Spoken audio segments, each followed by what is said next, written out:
रात का वक्त, सड़क सुनसान है, हल्की ठंडी हवा चल रही है। कोलिन स्टेन सड़क किनारे खड़ी है, थकी हुई लेकिन मुस्कुराती हुई। वह अपनी मंजिल की ओर जाने के लिए एक गाड़ी का इंतजार कर रही है। तभी एक पुरानी नीली वैन उसके सामने रुकती है। ड्राइवर सीट पर एक अजनबी बैठा है, कैमरन हुकर। उसकी पत्नी जेनिस गोद में बच्चा लिए हुए मुस्कुरा रही है।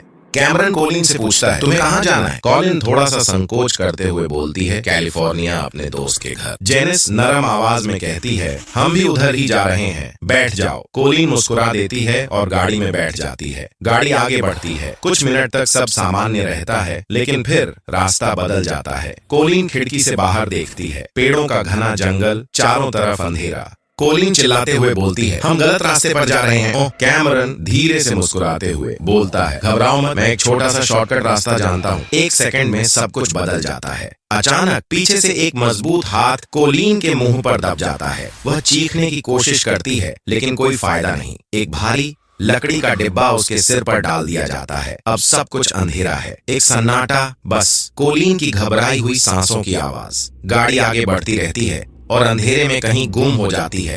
कोलिन की आंखों पर पट्टी बंधी है। वह कुछ महसूस नहीं कर पा रही, बस ठंडा फर्श और घुटन भरी हवा। अचानक पट्टी हटाई जाती है। उसके सामने कैमरन खड़ा है, हाथ में एक मोटी जंजीर। उसकी आंखों में कोई इंसानियत नहीं, बस शिकारी की तरह एक अजीब चमक। कोलिन कांपती है, कुछ कहने की कोशिश करती है, लेकिन गले से आवाज नहीं निकलती। तभी वह देखती है, कमरे के बीचों बीच एक बड़ा लकड़ी का बॉक्स। कैमरन धीरे धीरे उसे बॉक्स की ओर धकेलता है। कोलिन पीछे हटती है, लेकिन दरवाजा बंद हो चुका है। कैमरन, अब से तुम मेरी हो, आज से तुम्हारी पुरानी जिंदगी खत्म। कैमरन जोर से चिल्लाते हुए बोलता है, अब से तुम्हारी दुनिया यही है। अगले ही पल वह उसे जबरदस्ती उस ताबूत जैसे बॉक्स में डाल देता है और फिर ढक्कन बंद हो जाता है। एक घुप अंधेरा, बाहर से ठंडी। कोलिन की सांसें तेज हो जाती हैं। वह घुटन महसूस कर रही है, लेकिन ये कोई सपना नहीं, बल्कि ये तो हकीकत है, और ये शायद कभी खत्म नहीं होने वाला। समय बीतता है। कोलिन अब एक कैदी से ज्यादा एक परछाई बन चुकी है। 23 घंटे हर दिन उसी बॉक्स में बंद। जब बाहर निकाला जाता है तो सिर्फ दर्द सहने के लिए, लेकिन असली यातना अभी बाकी है, मानसिक कैद। एक रात जब वह कांपते हुए जमीन पर बैठी होती है,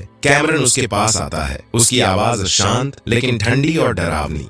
कैमरन, तुम कभी भाग नहीं सकती, कंपनी हर जगह है। कोलिन डरते डरते हुए बोलती है, कंपनी? कौन सी कंपनी? कैमरन, एक ताकतवर संगठन जो गुलामों को पकड़ने के लिए काम करता है। अगर तुमने भागने की कोशिश की तो वे तुम्हें और तुम्हारे परिवार को खत्म कर देंगे, कोई नहीं बचा पाएगा। जेनिस धीरे धीरे बदलने लगी है। उसे एहसास हो रहा है कि वह भी एक कैदी है, कैमरन की मानसिक कैद में। एक रात वह चुपचाप कोलिन के पास आती है। उसकी आंखों में कुछ अलग सा भाव है। वह धीरे से फुसफुसाती है, जेनिस, तुम जा सकती हो अभी। कोलिन की आंखें फटी रह जाती हैं। वह उसे देखती है जैसे विश्वास नहीं कर पा रही। कोलिन, क्या? जेनिस, हाँ, बाहर का दरवाजा खुला है, बस चली जाओ। कोलिन घर पहुंचती है, पुलिस को फोन करती है। जल्द ही कैमरन को गिरफ्तार कर लिया। जज, तुम सबसे खतरनाक मनोरोगी हो जिसे मैंने अब तक देखा है। कैमरन को 104 साल की सजा सुनाई जाती है। कोलिन राहत की सांस लेती है, लेकिन फिर 2021 कैमरन हुकर को पैरोल पर रिहा कर दिया गया।